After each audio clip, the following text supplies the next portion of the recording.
Hey parents, my name is Crystal Yepes. I'm the Kids Ministry Director over at Flatirons Longmont. I'm also a parent of a 12-year-old and a 10-year-old. And I don't know about you, but it's been challenging to parent right now during these times of uncertainty. Before COVID, there was so many distractions. It was hard to even point my kids to Jesus back then.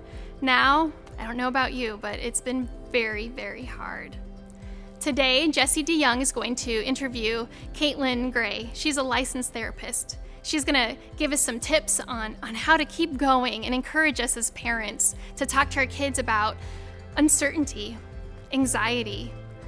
She's also going to talk to us about how to acknowledge grief when your kids are going to school this fall and school looks different for a lot of us, for sure. So make sure that you watch all the way to the end, where Caitlin's going to list some mental health symptoms that we need to be watching in our younger kids and our older kids.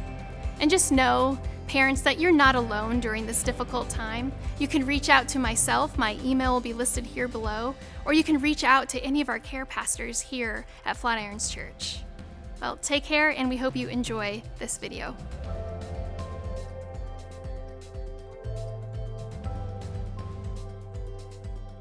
Hey, what's up, Flatirons? I'm Jessie DeYoung on staff here at Flatirons, and we've got Caitlin Gray with us. Caitlin, will you just tell us a little bit about yourself?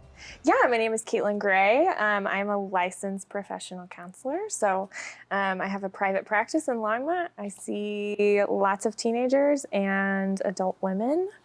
That's awesome. Just help them work through life. Yeah. Sure.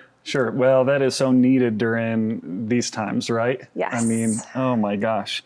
And so we're just having a conversation back and forth, talking about kids' mental health and just helping parents understand how to work through some of this with their kids and all this. And like, I don't know, this season's been really hard for us because our kids are walking through things that like we've never seen before. And so for me, the one that, like my son Gray, we've got different kids. So our oldest is Claire, she's 11, and then Gray is 9, and then Kate is 7, and then Ford is 5.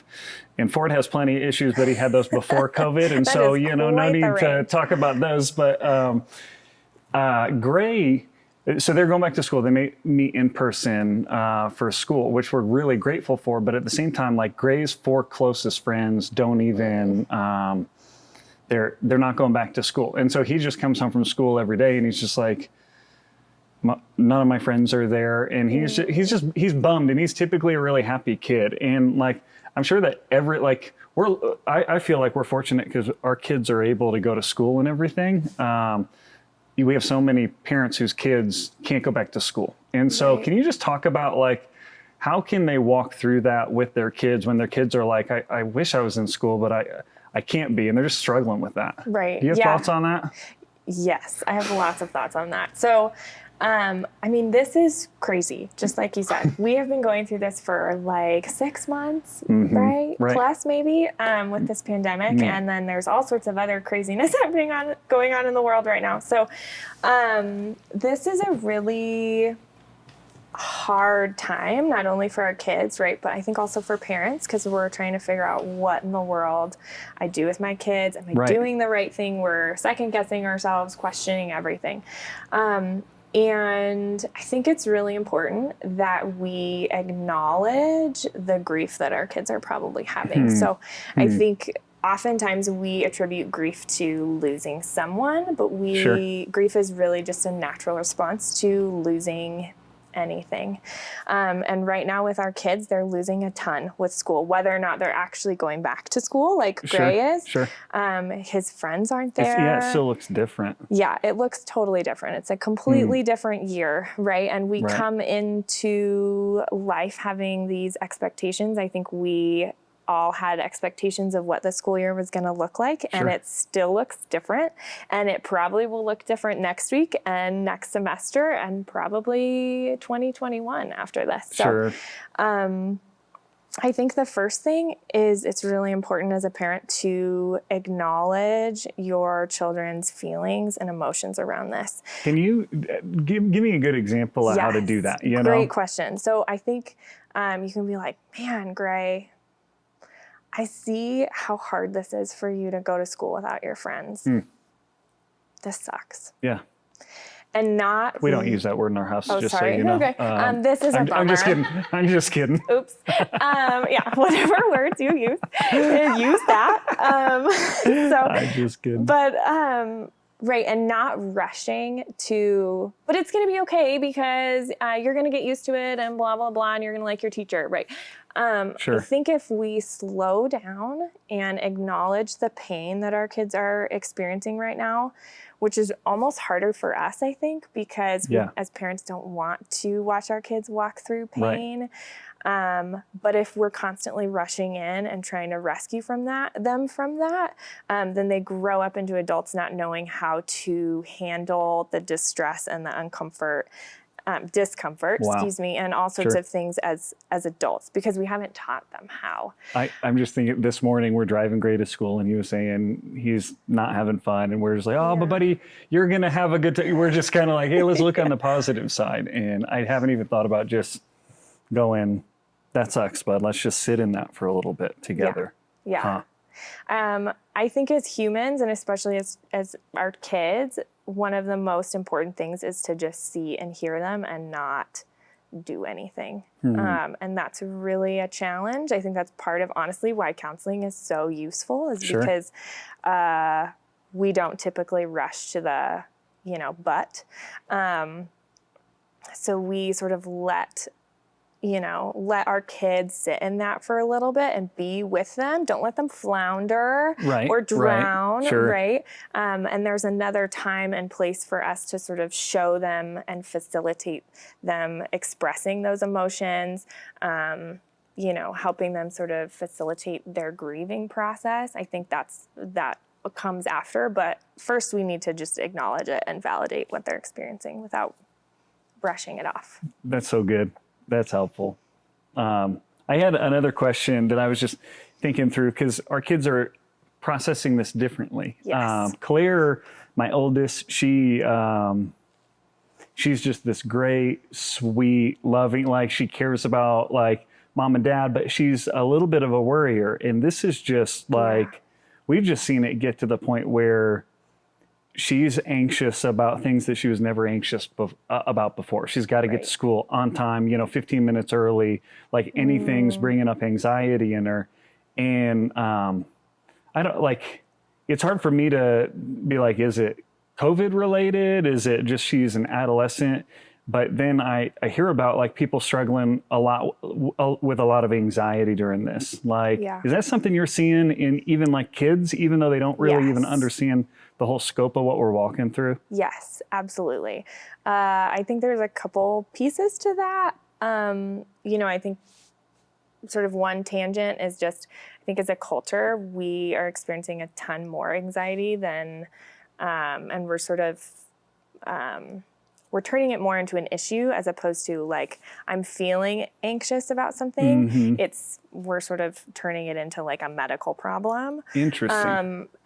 And especially with young girls, I think it's happening more and more. And I think that's probably part of like our society's messaging and culture, blah, blah, blah. But besides that, I think we as parents are also giving our kids messages about what's going on in the world. Sure. And the way that we're talking about it can oftentimes fall on our kids in a way where they don't have the cognitive development or ability to really process through it. Sure. And so they're just sort of sensing that, right? Interesting.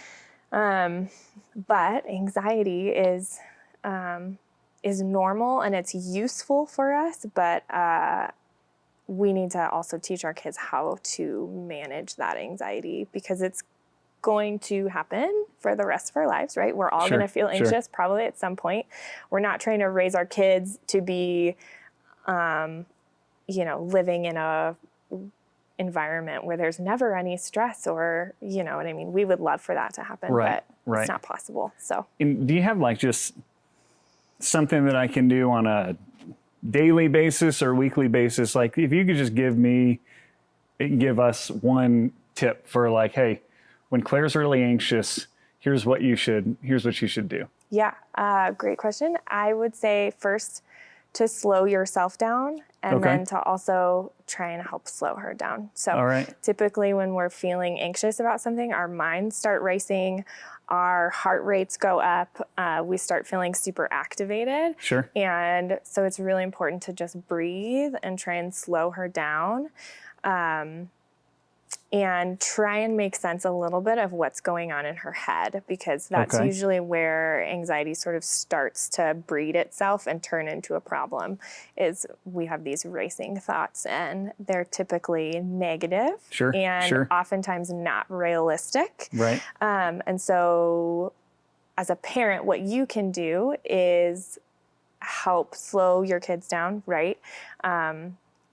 And speak some truth and realistic things to them, right? Which is part of that grieving thing also, where you go, this is really hard. Yeah. And you're really nervous about getting into school on time. Maybe tell me more about that. I see that you're really worried about that. What are you worried about? You know, and trying to make sense of it with them while also giving them some realistic thoughts around it. Like, if you're late to school, it's going to be okay. This is maybe I what tell we're her, going look to at do. me. You know, I was late to school all the time, you know, Yeah, and look nothing at bad me. happened. Maybe that's a bad thing to look at. You mentioned something about like, you got to slow yourself down. Mm-hmm. Like, so COVID and just everything we're experiencing around the virus and then how it's affected everything. I mean, like for me, working at church, it's fundamentally changed everything that we do. We still reach lost and broken people. We just do it really differently. Yeah. But it's like, some people are, well, I wouldn't say some people are really happy with how things are going. Everybody seems to have an opinion on social media about Right. how things are going. How are you supposed to parent your kids and be the level-headed one? Does that make sense? You're like, Yes. hey, you need to slow her down. How do I slow down? Because I remember when the virus first started, I was so nervous that we were worried about money. We were worried about jobs. I was like, what's going to happen to the church? And our kids could sense it. They actually like brought money they'd been saving. And we're like, hey, this is, you know, for mom and dad. And then we were like, we're going to be fine. We'll give this away. But in the back of my mind, I was like, we might keep this just for, you know, like I don't know. I'm worried we too. might need this. And so like, I don't know.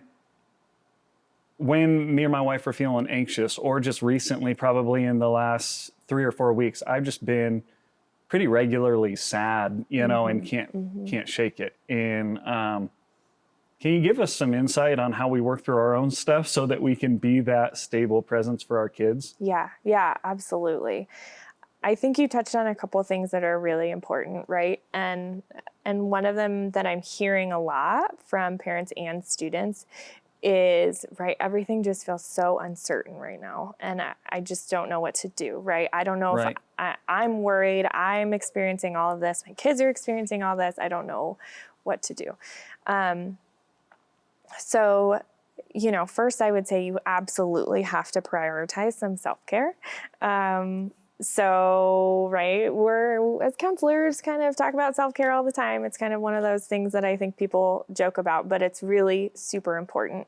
So, and that can be anything from I wake up 10 minutes early, I drink my coffee on the couch by myself, I read my Bible, or I go for a run before my kids wake up, or, you know, I'm drinking water throughout the day, I'm taking breaks from work. That is all good and helpful self-care. And it's also trying to be aware of what you're feeling, what you're experiencing, and how do you do that? You know, how do you like be aware of, because typically I only know if I'm feeling angry and that's about it, you know, like I'm angry or I'm happy, you know, like how do I, like, do you have any tips for knowing what I'm feeling? Does that make sense? Yeah. That's a great question. I think, honestly, some of the things I tell my clients to do is to journal. And besides that, this is kind of silly. Sometimes I ask clients to put like a feeling wheel on the fridge. Okay. or something, or maybe in your car, and just try and check in with yourself. Like, just slow down enough, take a breath to go, okay, what do I feel like I'm experiencing right now? And part of that is also checking in with your body. Like, oh, I'm noticing my back is really tense. And I actually notice that my back gets really tense and my jaw tenses up when I'm really angry. So sometimes we have to make those connections so it's easier for us to notice what emotion we're feeling. Sure. Sure. When it's also connected to our body, because everything's really connected. It's Interesting. not separate. Right. So sometimes I get a pit in my stomach when I'm feeling sad, or, something like that. And just naming that can kind of help us, that helps us at least know how we're doing personally. You're saying that, like, that's the helpful part about it? Yeah, that's like the first step, All right. really, in That's learning how to manage it, right? Sure. Because if we don't know what in the heck is going on in ourselves, we certainly can't do anything about it, right? We just keep going on with life, pushing it aside. We try and distract ourselves. And then before we know it, we're kind of having a breakdown. Sure. And we are not sleeping well, and we're not, eating well. And we've started to notice all these other symptoms and things sort of arise in our life that we haven't tended to. I don't feel like I've ever experienced that, ever. Right? You No, sleep that sounded perfectly. really familiar. I'm like, I need to get your phone number for the practice. Yeah. So, no, that's great. Any other tips for parents or kids? Any final words for everybody? Just we're trying to encourage a lot of parents who are walking through something really unprecedented. And any tips for parents? Just one final word for them? Yes, so I have two things. Is All that right. okay? Two things is perfect. So first off, just sort of going off that uncertainty piece I was saying, I think we're realizing with this not feeling certain about the future, right? How much we don't have control in our life. And there's a few things that we can control, and that's our thoughts and our actions. All right. So as parents and as kids, as parents, we can do that for ourselves. We can also help our kids focus on those things. So that's going to help us navigate this time a lot better. So that means, what does that mean? Focusing on, I can control my thoughts and my actions. So that means self-care, right? Yep. Coping skills, those types of things. It also means trying to focus on the positive, starting gratitude lists, those types of things. And a gratitude list is just saying, these are the things in my life I'm grateful for. Yes. You just list them out. Yep. That's great. So if you can do 3 in a day, right? Do it as a family, sit down at dinner, have everybody say 1 or 2 or 3 things that they're grateful for. It has to be different every day. All right. That's cool. That's great. And then as parents, I would also say it's really important for us to be watching out for our kids during this time. You guys know your kids better than anybody, right? Sure. So there's a few sort of symptoms that I would be aware of, that if you're starting to notice maybe several of these symptoms, or things pop up in your kids, or it seems like it's persistent and sticking around, that maybe you want to pull in some extra support from a pediatrician or a counselor or something. So, so some of that is, like I've mentioned, if you're seeing lots of sleep changes in your kids. So younger kids, you might see night wakings, nightmares. Maybe they're just super lethargic, not getting good sleep. Maybe it's taking them a long time to fall asleep. That is going to be true also for sort of older children or adolescents, right? That insomnia and hypersomnia, if you're noticing that a lot, that can sort of signal that there's a deeper issue going on. Okay. Right. So if you're seeing lots of changes in eating habits, especially with older kids, right? Food can be something that when we're feeling out of control, something that we can control. Sure. So, which is how sometimes it turns into eating disorders. I'm not saying that that's necessarily going to happen, but if you're noticing lots of changes or weight changes in your kids, that is also something to be aware of. I would say if you're noticing lots of sort of behavioral changes, so outbursts, irritability, lots of sadness or crying. With younger kids, it might look more like clinginess. Maybe there's a regression in behavior. Older kids, it might be more risky behavior taking, that type of thing. If you're noticing there's a lot of withdrawal or isolation from friends or family, that can be a big red flag. There's probably more. Sure. No, that's a helpful list for us to just be paying attention to. And you're saying if you're starting to see things like that, it's time to call somebody like you or somebody else that's in the area. Okay. Yeah. That's really helpful. Good. Anything else for us? That it? I don't think so. Man, that's great. Well, hey, Caitlin, thanks so much for your time and just helping. And Flatirons, we just really want to serve you as parents. We know you're walking through just incredibly trying times. And so be sure, if there's anything that we can do to help, put you in contact with people like Caitlin that we vetted, that we trust, we'd be happy to do that. We're praying for you. One of the verses that I was just writing down during this time, reading and reflecting on more and more, is Galatians 6:9. And it's just, let us not grow weary in doing good, for the proper time we'll reap a harvest if we don't give up. And so parents, we're for you. We are rooting for you. We're praying for you. Let's not give up, because we know that God will bring a harvest at the right time. Thanks, everybody. Thank you so much, Caitlin. Thanks.